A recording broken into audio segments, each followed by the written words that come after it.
Matam ko wuro tawatengo to bangere wo leydi Sénégal oɗo jamma patam lamijo jamma kalteteɗo ko jamma ñeñagu mo fedde ñeñɓi ɓe diwan Matam juɓɓini ina hawri ar wonide mabɓe ɗiɗi ɓiiri ɓe teddiniri oɗo jamma patam lamijo mantiniɗo ko Haruna Moussa Dia neli hon ko sehil mum miñum ɓi nene mum sehil président de la république woni honorable Dawda Moussa Dia o yaadi toon e délégation timmuɗo ko ɓatti e capanɗe jiiɗiɗo bani adama ngam arde hawrude e oɗo jamma walla mbiyen e o ñalawma patam lamijo saabu sa wi ñeñagu mbiya Sénégal sa wi ñeñagu mbiya leñol fulfulde ko ɗum saabi kanko mo ganduɗa ko Dawda Moussa Dia eno jiruɗon oɗo ambiance jirwuɗo kumbuɗo moni kala ina yima ina welti ganni e fina tawa ina hollire pulagu ina mawnine oɗo jamma mo ganduɗa tawtorama ɗum nalankoɓe mantiniɓe ko wayno Sidi Baylil Thiam ko nonne kadi e nalankoɓe woɗɓe yimoɓe jimɗi ganni jimɗi teddungal jimɗi pulagu jamma o kame kikiɗo kala rewi lawol hano hanirta ni Dawda Moussa Dia e délégation muɗum timmuɗo jettimo toon beltima ko nonne kadi beltanama teddule mawɗe mbaɗama ɓornule mawɗe e ñantule payidinɗi no pulagu yiɗiri e noon ñeñagu andiri hono no pulagu famiri e kala saaha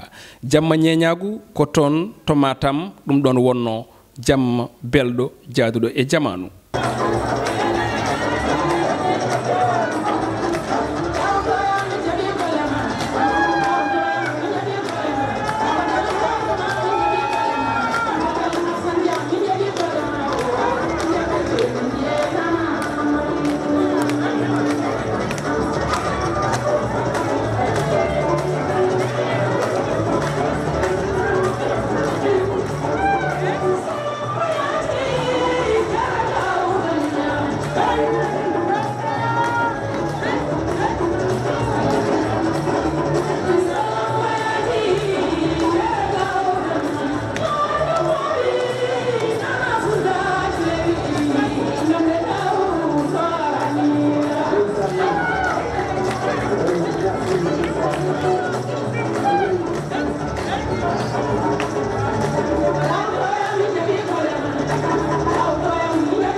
Samba cillo jamma tantaji ko jamma guurel sagi ko karcelate naaɓe e kelkitirnaɓe ko sartala naɓe ko sidila naɓe ko kelli kaare pimba ƴelɗo ndewnomi ala mi weltima Sidi Baylo weltima Allah rani adani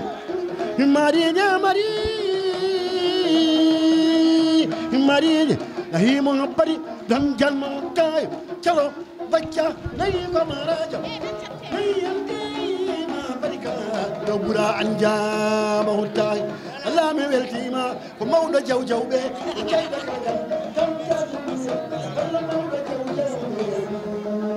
ɗum ɗon ha joni eɗen darde ganduɗa bandiraɓe goto e wayluɓe he o kanko goto e mabuɓe o addi ganduɗa gollal makko bangal fayida on di tigui o waɗi oɗo cosaan joɗɗo baɗɗo fayida kadi omo addi oɗo ɓiɗɗo omo jogui ɗum o haalanen ɗum ɗo holko woni ko addi foof inde e yettode eyyi assalamu aleykum bandiraɓe mi salmini on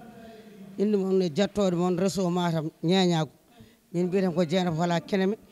jeeyami ko Hamar Hunari kono noon jooɗimi ko Thilone ɗon mawnumi ɗo nehami ɗum ɗo noon ko ɓiɓɓe tekke noon ko mawɓe meɗen ko ɗum ɗon pijiranno suka mumen ɗum ɗo pijiranno ha ndese wiye ɓi kaari ƴami ɓi kaari joni to joni on hawrani hen min noon mbiɗa heddiri hen ha joni ko mawɓe mbaɗa noon ɓe ruttire sosane mbiɗa waɗa ɓiɓɓe tekke mbiyeten ko Dieynaba Fala hande ñalam hande no mbami weltani mbiɗen waɗi hen dawude dia cadeau mum pour ɓiɓe tekke ande ko ɗum mawɓe mbaɗanno nde oɗo ñalawma hande ko ñalawma ganduɗa lawɓe e wayluɓe kala dendagal ñeñɓe ko heewi ñeñago no waɗa ɗum holko tagma an suɓade ɓiɗɗo tekke oɗo hande ɗum ɗo wonɗo ko ñeñago fofo nen ɗo maboɓe nen ɗo wayluɓe nen ɗo sakkeɓe nen ɗo wambaɓe nen ɗo kala mo miijiɗa e ñeñago fofo nen ɗo min addimi suɓade ɗum ɗo wonno hankkadi ɗum ɗo woni ligguey he yarnamen Macky Sall e hoore mum wonno ko denɗam kam maabo pewno ɓiɗɗo tekke mbimi mayram Faye neldimi cadeau mbiɗa jogui diplôme ɓiɓɓe tekke ɗum addimi ɗum wadde ɗum hannde ko noon tigui on nani debbo ñeño ko haali ko haydara wattata ken ko ɓiɗɗo tekke tigi o ari fasimi ɗo wonon ɓiɓɓe tekke hanki ko ɗum won ganduɗa mawɓe men pijiranno wona fijirde wona jaleere yimɓe foof ndenda taw haare waɗata ɓiɗɗo tekke ganduɗa aussi jeeya koye cosaan men on jittigui o maire ɗum ɗo min kokkaramo debbo min dokkaramo ko debbo hande e matam kono hande e matam amin mantemo ɗo amin mantemo ɗo min mantanimo min mantanimo a hokka min wutte o hokka min wutte min mantanimo min mantanimo a hokka min kalis min kalis min mantinimo min mantinimo ayaɓeno jeeya ayaɓeno jeeya o liɗoɗo men o liɗoɗo men hande noon hande noon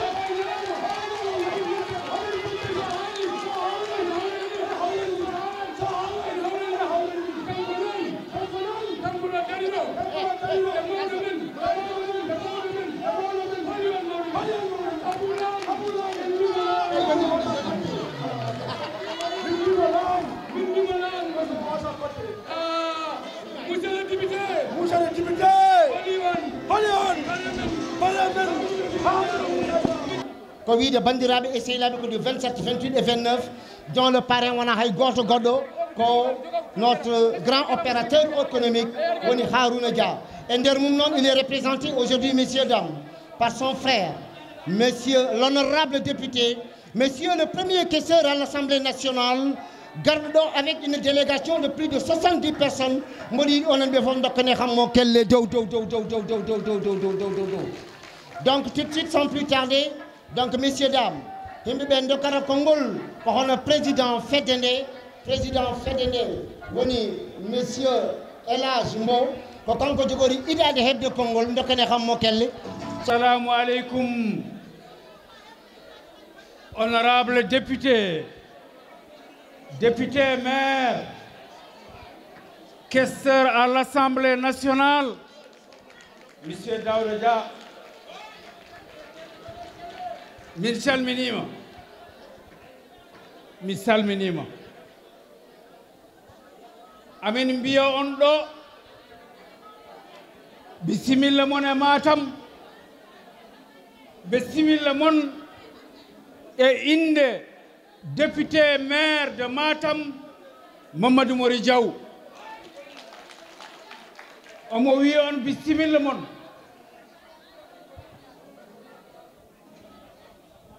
aɓe mbiya on bisimilla mon bandiraɓe yonti ene haale yonti ene dille yonti ene yewte yonti ene welte mi salmini délégation maɗa honorable député questeur à l'Assemblée nationale mbeɗe salmina rewɓe ɓe mbeɗe salmina worɓe ɓe mbeɗe salmina nde waɗata inscription ŋaji amen ko ɗon ko roi nde waɗanta min moƴƴere hay batte alano nde waɗata min teddugal hay batte alano seydi ñang wonko Hammadi Dieng musidɗo meɗen gorko cuusɗo nde ladde nde waɗi barodi jontaɗo jaajiɗo honorable député o hokkino en konngol o wino so Allah jaaɓi mami tawtoro ñalawma o moni monsieur le directeur a jarama min jettima min manima min beltanimama bandiraɓe hol sababu oɗo ñalawma min de hande mbeɗe welti mbeɗe ummi Dakaru mbeɗa arde délégation Kadia Aliou Wade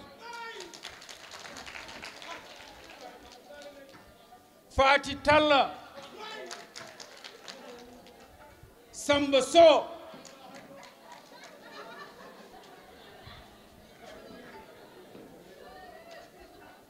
gawlo amen jontaɗo Oumar Ndiaye mbeɗa arde baɗam sehelam jaajiɗam kaldiɗam Cheikh Kassé mi salmini délégation Mauritanie e gardugol monsieur Guissé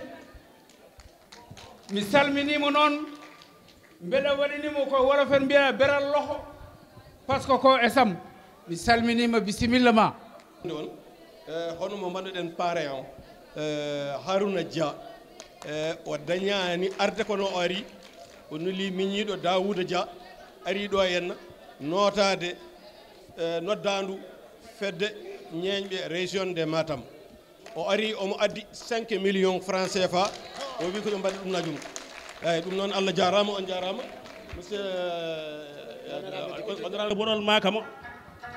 tan mbolu makama e jaaliga makama tan baccam boɗol makama mi wima jawo dalle Birama Alpha Kay Mamoudou jawɓe mbaɗoɓe mbatto mbaldade ñamade pullo mi wima jaam hiiri an ɓuura weedi bosiyaɓe 3 millions hakkude ma e wambaɓe Daouda Moussa Dia nene ma jibini barke rokki jawon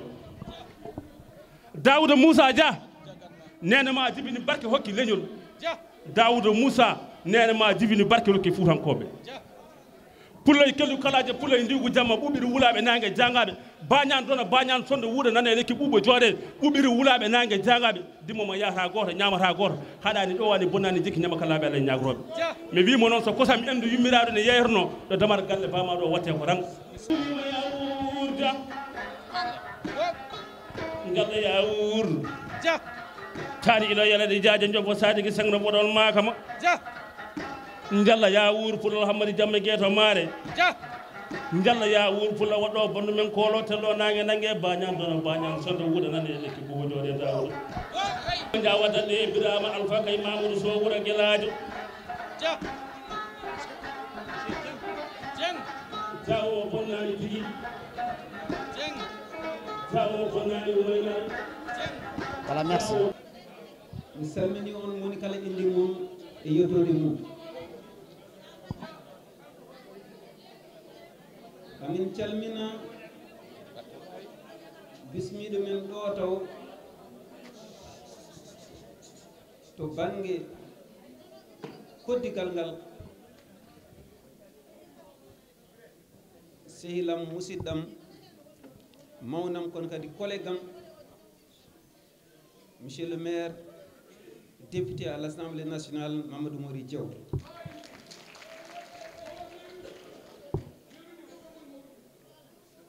min calmini kala musidɗo garɗo ɗo henna hande amin jogui hilifaɓe amen ɗoftuɓe min hamin gari ɗo henna to banggue conseiller aji e to banggue bismade min e nder région he gonko région amen mawniraɓe amen de la justice garde des sceaux mo ganduɗa hande ko faaro meɗen e nder région de Matam en calminimo en jettima mo ganduɗa hoore maɗa ko sehil to nder e to Bowal fof min calmini monsieur le ministre aussi to département de Kanel ko sehil ko musidɗo ɓen fof ɗofti min ha ɗo henna Mamadou Talla min calmini kala honorable député gonɗo ɗo henna au conseiller et membre conseil économique social et environnemental gonɗo e nder région de Matam fof min calmini kala responsable politique gonɗo ɗo e Matam mawni amen jaatigi amen ko ɓooyi président Mody Sy min calmini musidɗo amen gondiɗo amen ndere Bawol kala sehil amen ɗoftuɓe min cuusnuɗo min e Kaɗagere Souleymane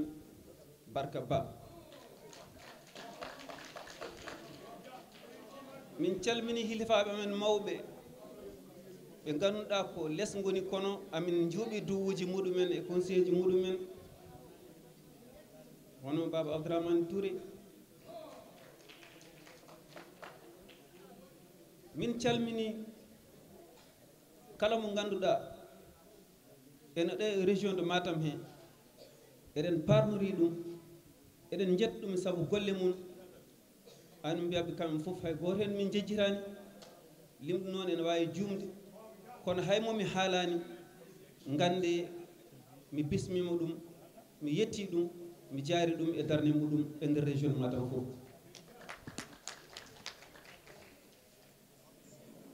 min calmini onon arɓe ɗo henna eɓe heɓani arde ɓe fof oɗo ñalawma noon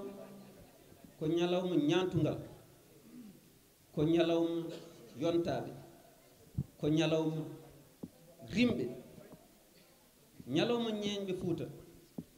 sa wi région de Matam ene wayno ko Fouta fof mbiɗa sono ñoddi ñalawma o wayindani ko ni tan foti waade ngati ko onon mbayi noon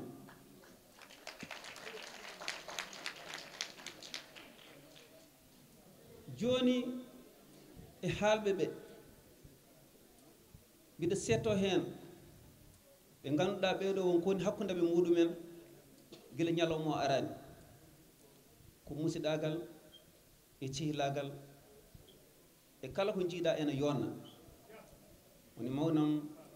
président Hamidou Mbow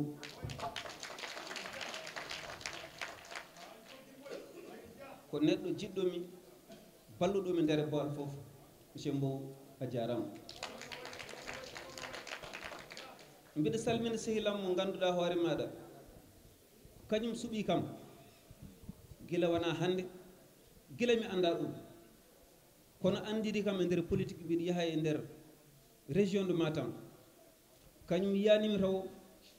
kono jaaɓi jaggandemi jaggande kala Fuutanke nder ha wonti Bowal ha hande darima Allah waɗi ɗum mawɗo fedde ñeeñɓe région de Matam mo ganduɗo haade sababu muɗum ene jeeya ko addimi ɗo henna hande woni monsieur Elage Mbow mi a jarama